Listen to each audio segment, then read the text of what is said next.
My back. My fellow leaders, today is the fourth time I've had the great honor of speaking to this assembly as President of the United States. It'll be my last. I've seen a remarkable sweep of history. I was first elected to office in the United States of America as a U.S. Senator in 1972. Now, I know I look like I'm only 40. I know that. I was 29 years old. Back then, we were living through an inflection point, a moment of tension and uncertainty. The world was divided by the Cold War. The Middle East was headed toward war. America was at war in Vietnam. At that point, the longest war in America's history. Our country was divided and angry, and there were questions about our staying power and our future. But even then, I entered public life not out of despair, but out of optimism.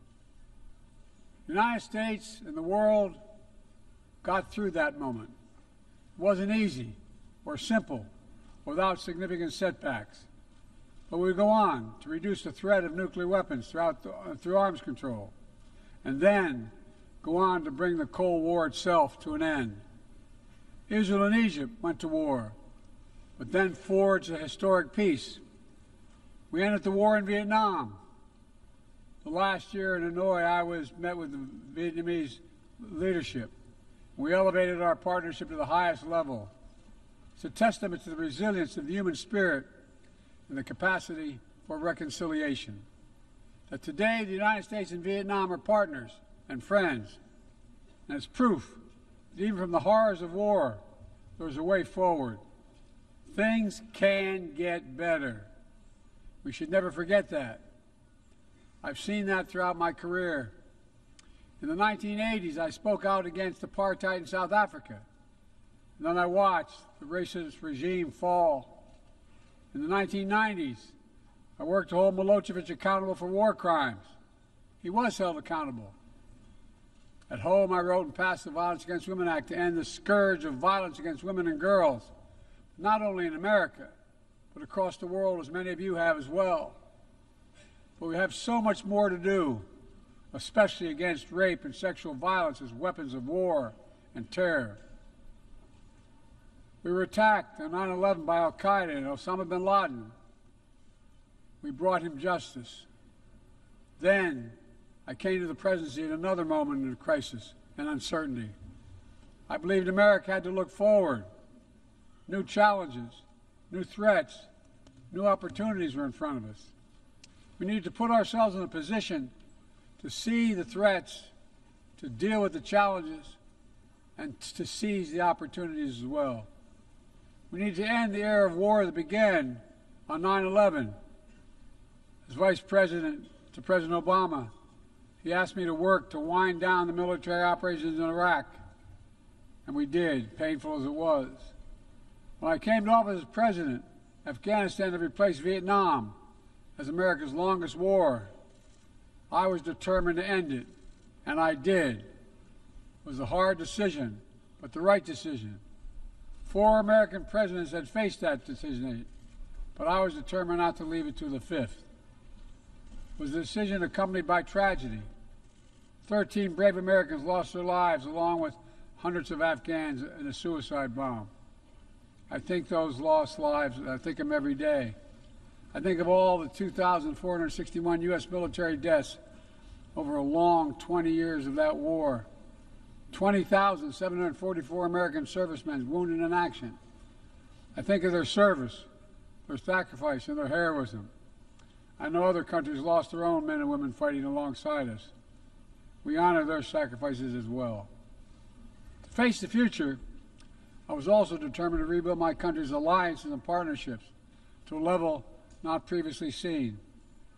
We did just that, from traditional treaty alliances to new partnerships like the Quad with the United States, Japan, Australia, and India.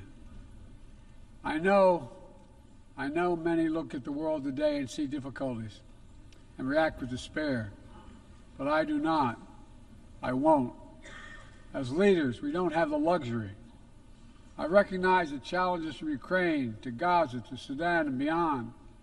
War, hunger, terrorism, brutality, record displacement of people, a climate crisis, democracy at risk, strains within our societies, the promise of artificial intelligence and its significant risk. The list goes on. But maybe because all I've seen and all we have done together over the decades, I have hope. I know there is a way forward. In 1919, the Irish poet William Butler Yeats described a world, and I quote, "where things fall apart, the center cannot hold, mere anarchy is loosed upon the world," end of quote. Some may say those words describe the world not just in 1919, but in 2024. But I see a critical distinction. In our time, the center has held. Leaders and people from every region and across the political spectrum have stood together, turned the page. We turned the page in the worst pandemic in a century. We made sure COVID no longer controls our lives. We defended the UN Charter and ensured the survival of Ukraine as a free nation. My country made the largest investment in climate, clean energy, ever anywhere in history. There will always be forces that pull our countries apart and the world apart. Aggression, extremism, chaos, and cynicism. A desire to retreat from the world and go it alone. Our task, our test, is to make sure that the forces holding us together are stronger than those who are pulling us apart. That the principles of partnership that we came here each year to uphold can withstand the challenges. That the center holds once again. My fellow leaders, I truly believe we're at another inflection point in world history. For the choices we make today will determine our future for decades to come. Will we stand behind the principles that unite us? Will we stand firm against aggression? Will we end the conflicts that are raging today? Will we take on global challenges like climate change, hunger, and disease?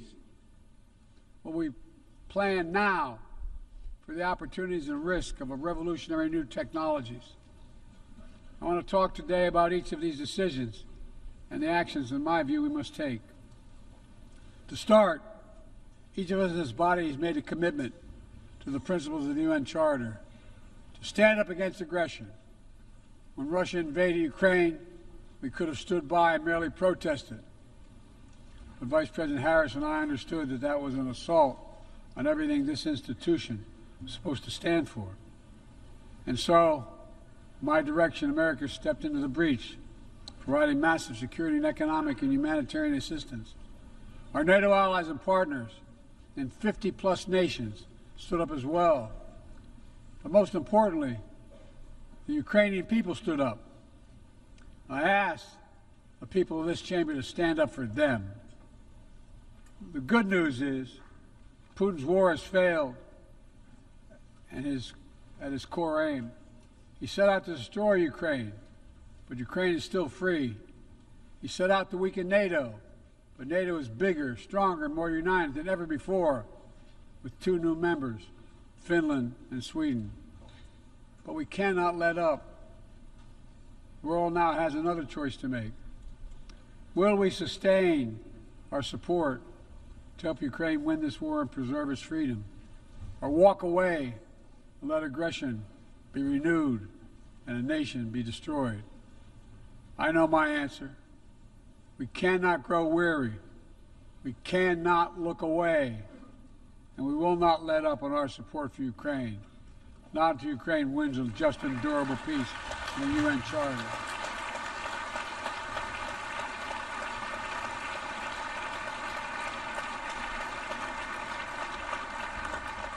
We also need to uphold our principles as we seek to responsibly manage the competition with China so it does not veer into conflict. We stand ready to cooperate on urgent challenges for the good of our people and the people everywhere. We recently resumed cooperation with China to stop the flow of deadly synthetic narcotics. I appreciate the collaboration. It matters for the people of my country and many others around the world. On matters of conviction, the United States is unabashed, pushing back against unfair economic competition, against military coercion of other nations in the South China Sea, and maintaining peace and stability across the Taiwan Straits, and protecting our most advanced technologies so they cannot be used against us or any of our partners. At the same time, we're going to continue to strengthen our network of alliances and partnerships across the Indo-Pacific. These partnerships are not against any nation. They're building blocks for a free, open, secure, and peaceful Indo-Pacific. We're also working to bring greater measure of peace and stability to the Middle East. The world must not flinch from the horrors of October 7th. Any country would have the right and responsibility to ensure that such an attack can never happen again. Thousands of armed Hamas terrorists invaded a sovereign state, slaughtering and massacring more than 1,200 people, including 46 Americans, in their homes and at a music festival. Despicable acts of sexual violence, 250 innocents taken hostage. I've met with the families of those hostages. I've grieved with them. They're going through hell. Innocent civilians in Gaza are also going through hell. Thousands and thousands killed, including aid workers. Too many families dislocated, crowding into tents, facing a dire humanitarian situation. They did not ask for this war that Hamas started. I put forward with Qatar and Egypt a ceasefire and hostage deal. It's been endorsed by the UN Security Council. Now is the time for the parties to finalize its terms, bring the hostages home, and secure security for Israel and Gaza free of Hamas' grip, ease the suffering in Gaza, and end this war. On October 7th,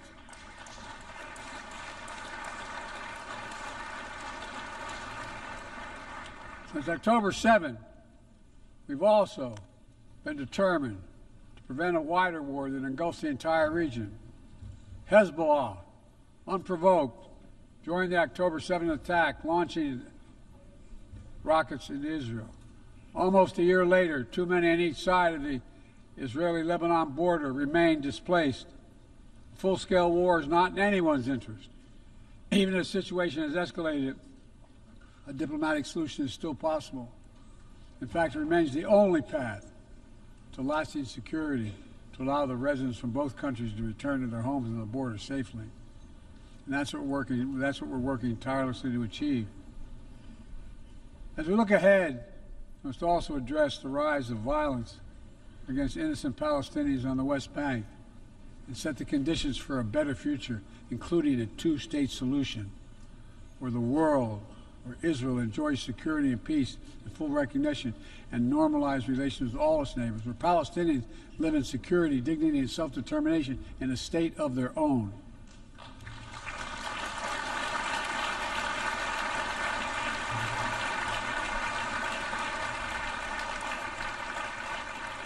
Progress toward peace will put us in a stronger position to deal with the ongoing threat posed by Iran.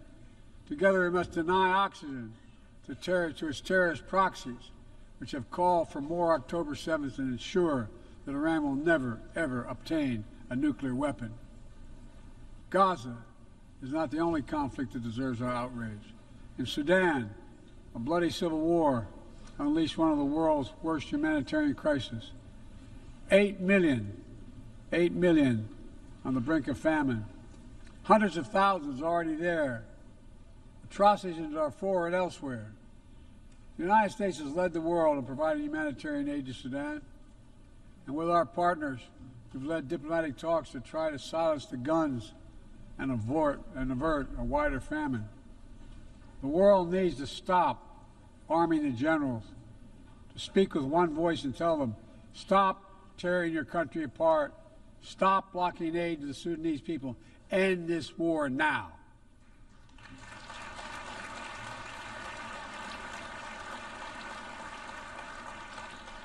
People need more than the absence of war. They need a chance to live in dignity. They need to be protected from the ravages of climate change, hunger, and disease. Our administration has invested over $150 billion to make progress in other sustainable development goals. It includes $20 billion for food security, over $50 billion for global health. We've mobilized billions more in private sector investment. We've taken the most ambitious climate action in history. We've moved to rejoin the Paris Agreement on day one. And today, my country is finally on track to cut emissions in half by 2030. On track to honor my pledge to quadruple climate financing to developing nations with $11 billion thus far this year. We've rejoined the World Health Organization, donating nearly 700 million doses of COVID vaccine to 117 countries. We must now move quickly to face Mpox outbreak in Africa. We're prepared to commit $500 million to help African countries prevent and respond to Mpox and to donate 1 million doses of Mpox vaccine now.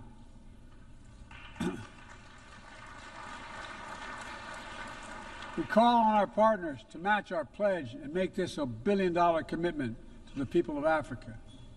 Beyond the core necessities of food and health, the United States, the G7, and our partners have embarked on an ambitious initiative to mobilize and deliver significant finance to the developing world. We're working to help countries build out their infrastructure, to clean energy transition, to their digital transformation, to lay new economic foundations for a prosperous future. It's called the Partnership for Global Infrastructure and Investment. We've already started to see the fruits of this emerge in Southern Africa and Southeast Asia and in the Americas. We have to keep it going. I want to get things done together. In order to do that, we must build a stronger, more effective, and more inclusive United Nations. The UN needs to adapt and bring new voices and new perspectives. That's why we support reforming and expanding the membership of the UN Security Council.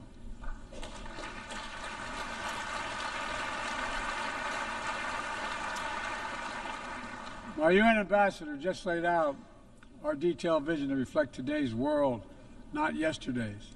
It's time to move forward.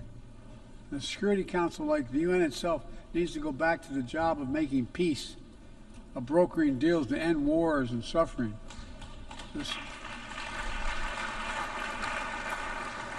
And to stop the spread of the most dangerous weapons, of stabilizing troubled regions in East Africa, from East Africa to Haiti, to Kenya-led mission that's working alongside the Haitian people to turn the tide. We also have a responsibility to prepare our citizens for the future. We'll see more technological change, I argue, in the next 2 to 10 years than we have in the last 50 years. Artificial intelligence is going to change our ways of life, our ways of work, and our ways of war. It could usher in scientific progress at a pace never seen before, and much of it could make our lives better. But AI also brings profound risks, from deep fakes to disinformation, to novel pathogens, to bioweapons. We've worked at home and abroad to define the new norms and standards. This year, we achieved the first ever General Assembly resolution on AI to start developing global rules of the road. We also announced a declaration on the responsible use of AI, joined by 60 countries in this chamber. But let's be honest, this is just the tip of the iceberg, what we need to do to manage this new technology. Nothing is certain about how AI will evolve or how it will be deployed. No one knows all the answers. My fellow leaders, it's with humility I offer 2 questions. First, how do we as an international community govern AI? As countries and companies race to uncertain frontiers, we need an equally urgent effort to ensure AI's safety, security, and trustworthiness. As AI grows more powerful, It must grow also must grow more responsive to our collective needs and values. Benefits of all must be shared equitably. It should be harnessed to narrow, not deepen digital divides. Second, will we ensure that AI supports rather than undermines the core principles that human life has value and all humans deserve dignity? We must make certain that the awesome capabilities of AI will be used to uplift and empower everyday people, not to give dictators more powerful shackles on the human spirit. In the years ahead, there may well be no greater test of our leadership than how we deal with AI. Let me close with this. Even as we navigate so much change, one thing must not change. We must never forget who we're here to represent. We, the people. These are the first words of our Constitution, the very idea of America. They inspired the opening words of the UN Charter. I made the preservation of democracy the central cause of my presidency. This summer, I faced a decision whether to seek a second term as president. It was a difficult decision. Being president has been the honor of my life. There's so much more I want to get done. As much as I love the job, I love my country more. I decided after 50 years of public service, it's time for a new generation of leadership to take my nation forward. My fellow leaders, let us never forget, some things are more important than staying in power. It's your people.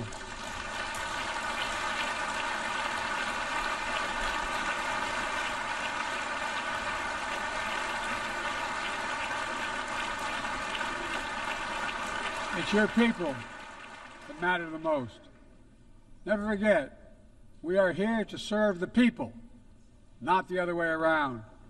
Because the future will be won by those who unleash the full potential of their people, to breathe free, to think freely, to innovate, to educate, to live and love openly without fear. That's the soul of democracy. It does not belong to any one country.